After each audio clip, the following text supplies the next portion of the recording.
دیکھیں میرے محترم ناظرین، ایک مسئلہ یہ ہے کہ جماعت عمریہ اپنے آپ کو اہل سنت کہلاتے ہیں کہ ہم سنت کے پیروکار ہیں. یہ حقیقت سے بہت دور ہے. سنت سے ان کا کوئی واسطہ ہے ہی نہیں.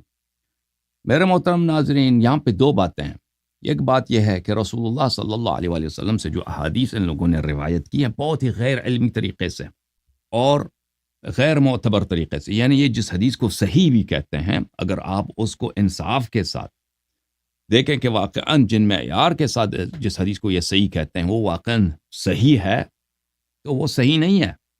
یہ بات بڑی اہم ہے. یعنی یہ جو حدیث کو یہ صحیح کہتے ہیں، پہلی بات یہ خود اپنے کتب میں اعتراف کرتے ہیں کہ صحیح حدیث کا مطلب یہ نہیں ہے کہ یہ واقعاً اس حدیث کو رسول اللہ صلی اللہ علیہ وآلہ وسلم نے بولا ہے. ان کی جانب سے یہ بات واقعاً انہوں نے بولا، ہمیں پتہ ہے، یعنی ہمیں یقین ہے. بالکل صحیح حدیث کا مطلب یہ نہیں ہے. حالانکہ عوام کے ذہن میں جو صحت کے جو معنی ہیں، صحیح ہونے کا مطلب یہ ہے، یعنی اگر حدیث صحیح ہے تو پیغمبر صلی اللہ علیہ وسلم نے یہ بولا، یہ کیا ہے، یا ان کا قول یا فعل یہی ہے. پہلی بات یہ ہے کہ صحیح کا مطلب یہ نہیں ہے، محدثین کے ہاں یہ نہیں ہے.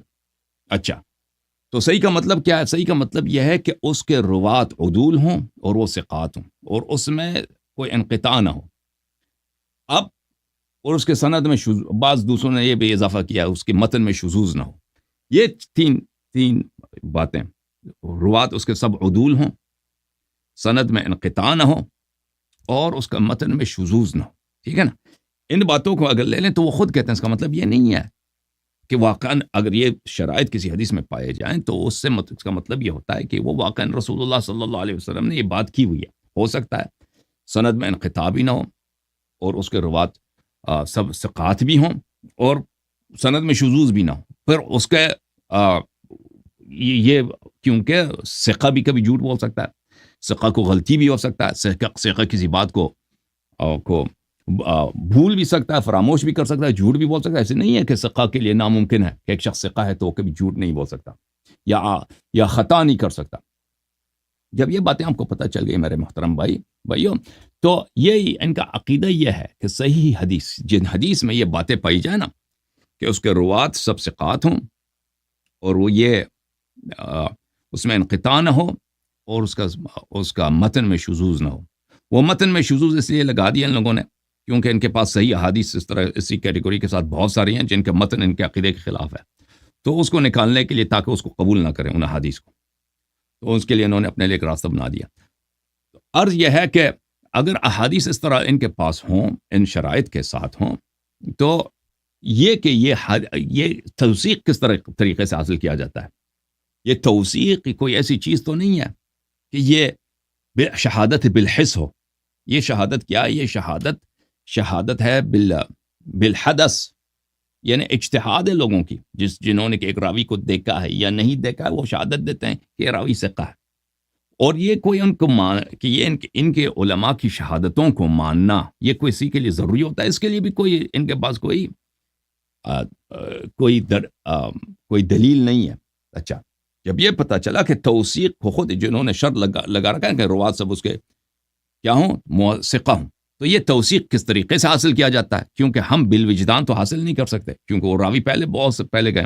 کسی اور کو بالوجدان پتہ ہے، دوسروں کو بھی بالوجدان نہیں پتہ. دوسروں کو کیا کس چیزوں کا پتہ ہے؟ وہ علائم سے، قرائن سے انہوں نے کیا دیا؟ شہادتیں دی، اجتہاد کیا ہوا. اب ان کے اجتہاد کیوں دوسروں کے لیے حجت ہو؟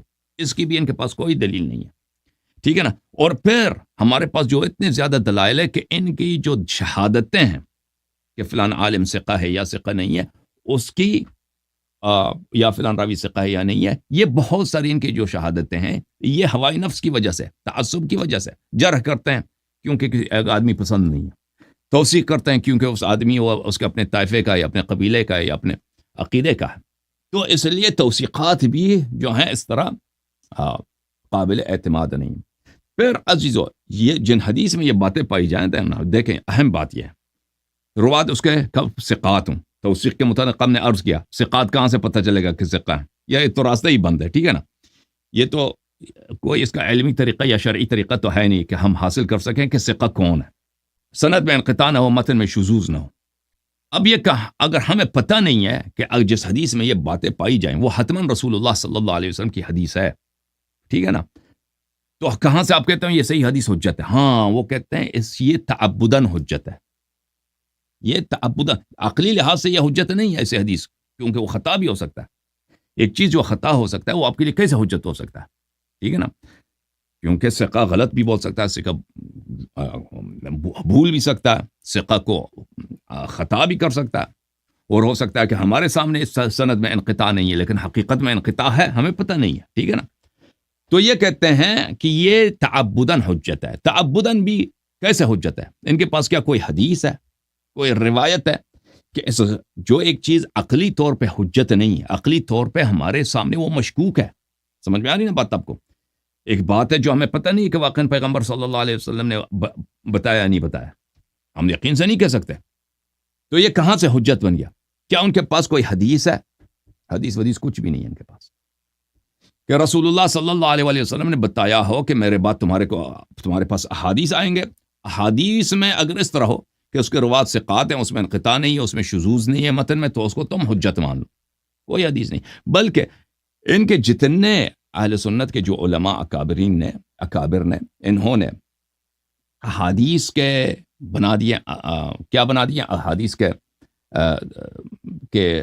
قواعد بنا دیے، قوانین بنا دیے، اصول بنا دیے، وہ اب سب من گڑت ہے، اپنے سے انہوں نے بنایا، کوئی اس قرآن و سنت سے ماخوذ نہیں ہے۔ تو لذا اب جب ہم کہتے ہیں کہ یہ حدیث صحیح تعبداً حجت ہے، اب حدیث متواتر الگ بات ہے، حدیث متواتر وہ تو یقین ہے ہمیں کہ یہ واقعاً رسول اللہ صلی اللہ علیہ وسلم کا فرمان ہے، ہم حدیث متواتر کی بات نہیں کر رہے، ہم حدیث صحیح کی بات کر رہے ہیں جو استفاضے کی حد تک ہے یا جو خبر واحد میں اس کا شمار ہوتا ہے۔ تو اس کی حجیت کی دلیل کیا؟ ہاں، اس کی حجیت کی دلیل سنت میں نہیں ہے، قرآن کی آیت ہے، بھلی یا ایھا الذین آمنوا اذا جاءکم فاسق بنبأ فتبینوا ان تصیبوا قوما بجہالۃ فتصبحوا علی ما فعلتم نادمین۔ اس کو کیا کہتے ہیں؟ اس کو آیہ نبا کہتے ہیں۔ آیہ نبا میں اللہ تعالیٰ کا ارشاد ہے، اے ایمان والو، جب کوئی فاسق خبر لے کے آتا ہے، تمہیں فاسق خبر لے کے آتا ہے تو اس کو چیک کیا کرو، اس کو چیک۔ آیا کا ترجمہ توجہ دیں، یہ کہتے ہیں ہمارے پاس قرآن سے دلیل ہے کہ احادیث، کیونکہ عقل سے کوئی ایسی دلیل نہیں ہے کہ یہ ایسا خبر، ایسی حدیث حجت ہے جس حدیث کو یہ صحیح کہتے ہیں، ٹھیک ہے نا، عقل سے کوئی دلیل نہیں ہے، سنت میں بھی کچھ بھی نہیں ہے۔ کیا چیز ہے ان کے پاس؟ ان کے پاس کیا چیز ہے؟ ان کے پاس آیہ قرآن کریم، اس سے استدلال کرتے ہیں۔ اچھا، آیہ قرآن بھی یہی کہہ رہا ہے کیا؟ آیہ قرآن کی طرف توجہ دو، بھلے اذا جاءکم فاسق بنبأ، اگر فاسق آپ کے لیے کوئی خبر لے کے آتا ہے، فاسق، فتبینوا، تو تم چیک کرو، تبیین کرو، چیک کرو کہ واقعاً یہ فاسق جھوٹا آدمی خبر لے کے آ رہا ہے، فلان جگہ پہ زلزلہ ہوا ہے، فلان جگہ پہ سیلاب آیا ہے، فلان جگہ پہ دشمن آ گئے ہیں، وہ حملہ کرنا چاہتے ہیں۔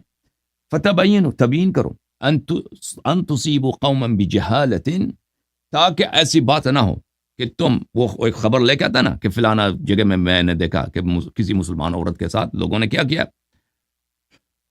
ریپ کیا ہے بھائی، یا دشمن آ رہے حملہ کرنے کے لیے، تو تم جا کے ان کے خلاف دشمنی کرو، ان پہ ان تصیبوا قوما بجہالۃ، جہل کے ساتھ، نادانی میں تم ایک فرقے کے خلاف آمنے سامنے ہو جاؤ، تلوار نکالو، فتصبحوا علی ما فعلتم نادمین، اور اپنے عمل پہ نادم ہو جاؤ۔ تو آیا کیا کہہ رہا؟ اے ایمان والو، جب فاسق کوئی خبر لے کے آتا ہے تو اس کو چیک کرو، تاکہ تم کسی قوم سے دشمنی بلا وجہ نہ کرنا کہ خبر ہی جھوٹ تھی، اور جا کے پھر اس پہ تمہیں بعد میں پچھتاوا ہو جائے کہ کاش ہم چیک کرتے کہ ایک شخص جو رپورٹ لے کے آئے نا کہ کفار حملہ کرنے والے ہیں، یا فلان شخص نے ریپ کیا ہے، یا فلان شخص نے شراب پیا ہے، تو ہم نے اس پہ بیچارے پہ ظلم کیا تھا، ہمیں چیک کرنا چاہیے تھا۔ تو میرے محترم، آیا کچھ اور بتا رہا ہے، آیا کا احادیث سے تعلق ہی نہیں ہے، ٹھیک ہے نا۔ اسی آیے کو کیونکہ ہمارے مجتہدین کا بھی اصل مذہب کن سے ماخوذ ہے؟ مخالفین سے ماخوذ ہے، عمریہ سے ماخوذ ہے، وہ بھی کہتے ہیں کہ خبر واحد حجت ہے۔ خبر واحد کی حجت کی دلیل کیا ہے؟ وہ کیا سمجھتے ہیں کہ احادیث اخبار احاد ہیں، ٹھیک، اس کی حجت کی دلیل ہے، وہ بھی اپنی کتابوں میں بری پڑی ہے۔ ان کا جو ہے، آپ حوضے میں چلے جائیں تو آپ کا سر جو ہے سفید ہو جاتا ہے انہی ابحاث میں، کس بحث میں؟ اس بحث میں کہ پھر میرے محترم ناظرین، کہ یہ جب کہتے ہیں ہم اہل سنت ہیں، کس سنت کی بات کر رہے ہیں؟ کس سنت کی بات کر رہے ہیں؟ کون سی سنت؟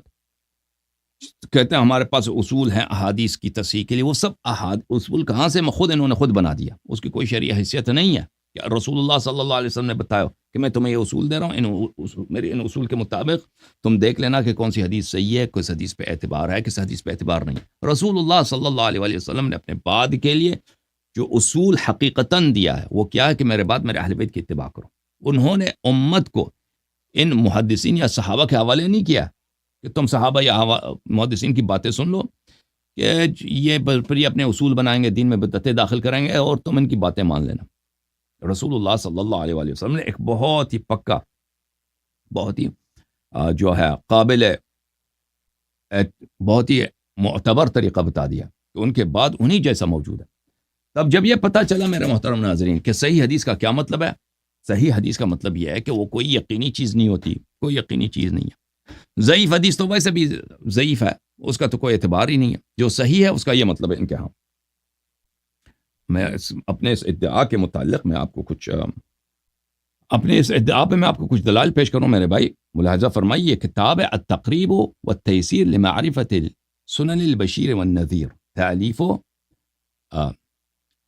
یحیی بن شرف النووی، چاپ دار الکتب العربی. کتاب چھپی ہے سن 1985 میں. اچھا، یہاں پہ ملاحظہ فرمائیے صفحہ نمبر 25 ہے حدیث صحیح کی تعریف میں. الحدیث الصحیح، حدیث صحیح کس کو بولتے ہیں؟ دیکھیں، فی حدہ هو ما اتصل سندہ بالعدول الضابطین، سند میں سب اس کے عادل ہوں اور سب ان کی یادداشت بھی صحیح ہو، ٹھیک ہے نا، من غیر شذوذ ولا علہ، اور اس میں شذوذ بھی نہ ہو. اب شاذ حدیث کیا ہے؟ شاذ والا اس کے روات ثقہ ہیں. شاذ بس وہ منفرد، اس نے انفراد کیا روایت میں، یا وہ دوسری احادیث کے خلاف ہے تو کہتے ہیں ہم اس کو نہیں مانیں گے. اور اس میں کوئی اور بھی ایسی علت نہ ہو، کوئی ایسی اور بھی ضعف نہ ہو جو کسی کو نظر ہی نہیں آتا، ٹھیک ہے نا، صرف اس کو نظر آتا ہے. انہوں نے جو تعریف میں یہ لگا دی ہے کہ اس میں شذوذ نہ ہو اور اس میں کوئی علت بھی نہ ہو. اب علت سے کیا مراد لیتے ہیں میرے؟ علت بولتے ہیں نا بیماری کو، عربی زبان میں علت ہے بیماری کو، بیماری کو علت. حدیث میں بیماری نہ ہو، اور بیماری سے کیا مراد لیتے ہیں؟ اس علت کیا؟ وہ کہتے ہیں بہت سارے ایسے علت ہیں جو کسی کو نظر نہیں آتا، صرف وہ بہت بڑے بڑے علماء کو نظر آتا ہے. تو پھر ان کو ایکسپلین کرنے کی ضرورت ہی نہیں ہوتی کہ اگر یہ حدیث صحیح ہے، اگر یہ حدیث جو مروی ہے اس کے روات سب سے ثقات ہیں، اس کا انہوں نے شہادت دی کہ یہ حدیث صحیح ہے، تو تم اس کو کیوں ضعیف کہتا ہو؟ کہتے ہیں وہ تم لوگوں کو سمجھ ہی نہیں آتی. جی ٹھیک ہے نا، وہ اس بات سے کمزوریاں ہیں حدیث میں، ضعف کی دلائل ہوتے ہیں جو ہم وہ ایکسپلین بھی نہیں کر سکتے، ٹھیک ہے نا. تو انہوں نے کس لیے بنا دیا؟ تاکہ ان کی شہوت کا راستہ کھلا ہو، ان کے تعصب کے لیے راستہ کھلا ہو کہ جب بھی کسی حدیث کو یہ ضعیف قرار دینا چاہیں تو کہہ دیں کہ ضعیف ہے، ٹھیک ہے نا. اچھا، اہم بات یہ ہے وَإِذَا قِيلَ صَحِيحٌ فَهَذَا مَعْنَاهُ لَا أَنَّهُ مَقْطُوعٌ بِهِ. عرض یہ ہے کہ کہتے ہیں جب ہم کہتے ہیں حدیث صحیح ہے تو اس کا مطلب یہی ہے کہ اس کی سند کے یہ خواص ہیں اور اس کے متن کے یہ خواص ہیں. سند سب عدول ضابطین ہیں، یعنی ثقات ہیں، اور ان کا حافظہ بھی صحیح ہے، اور اس کے متن میں شذوذ اور علت نہیں ہے. مطلب یہی ہے. اب یہ واقعاً قطعی ہے کہ رسول پاک صلی اللہ، قطعی یعنی یقینی، رسول اللہ صلی اللہ علیہ وآلہ وسلم نے یہ باتیں کہی ہیں، یعنی کہ یہ الگ بات ہے، یہ الگ بات ہے. یہ کوئی ضروری نہیں ہے کہ رسول اللہ صلی اللہ علیہ وآلہ وسلم نے یہ باتیں کہی بھی ہوں. وَإِذَا قِيلَ مَعْنَاهُ غَيْرُ صَحِيحٍ فَمَعْنَاهُ لَمْ يَصِحَّ إِسْنَادُهُ. اور جب ہم کہتے ہیں صحیح نہیں ہے تو اس کا مطلب ہے اس کی سند صحیح نہیں ہے. اب پتہ چلا نا آپ کو صحیح حدیث کا. اور یہ کہتے ہیں کہ ہم اہل سنت ہیں. سنت سے کیا مراد ہے؟ رسول پاک صلی اللہ علیہ وسلم کے اقوال و افعال. اوکے، صحیح، اچھی بات ہے، صحیح کہتے ہیں. اقوال و افعال، کیا آپ اب ان کے غلط احادیث کا آپ اتباع کرتے ہیں، ضعیف احادیث کا اتباع کرتے ہیں، یا صحیح احادیث کا؟ وہ کہیں گے ہم صحیح احادیث کا اتباع کرتے ہیں. اچھا، صحیح کا مطلب کیا ہے؟ صحیح کا مطلب یہ نہیں ہے کہ وہ یقینی ہے. صحیح کا مطلب انہوں نے اپنے سے ایک تعریف کر دی نا. لغت میں صحیح کا مطلب یہ نہیں ہے. جب ہم لغت میں کہتے ہیں نا، اردو زبان میں یا عربی زبان میں کہ فلان بات صحیح ہے، یعنی وہ واقعا صحیح ہے، کریکٹ ہے، یقینی اسی طرح ہے. لیکن انہوں نے صحیح کا ایک اور ہی مطلب بنا دیا، ٹھیک ہے نا، اور عوام کو بیوقوف بناتے ہیں کہ حدیث صحیح ہے، حدیث صحیح ہے.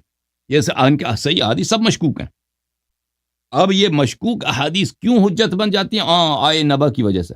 اور لیکن آئے نبا میں ایسی کوئی بات ہے ہی نہیں، ٹھیک ہے نا، کہ اگر فاسق آ جائے تم چیک کر لینا، اس میں ایسی بات ہے ہی نہیں کہ وہ آیا، اس کا احادیث سے اس کا تعلق ہی نہیں ہے.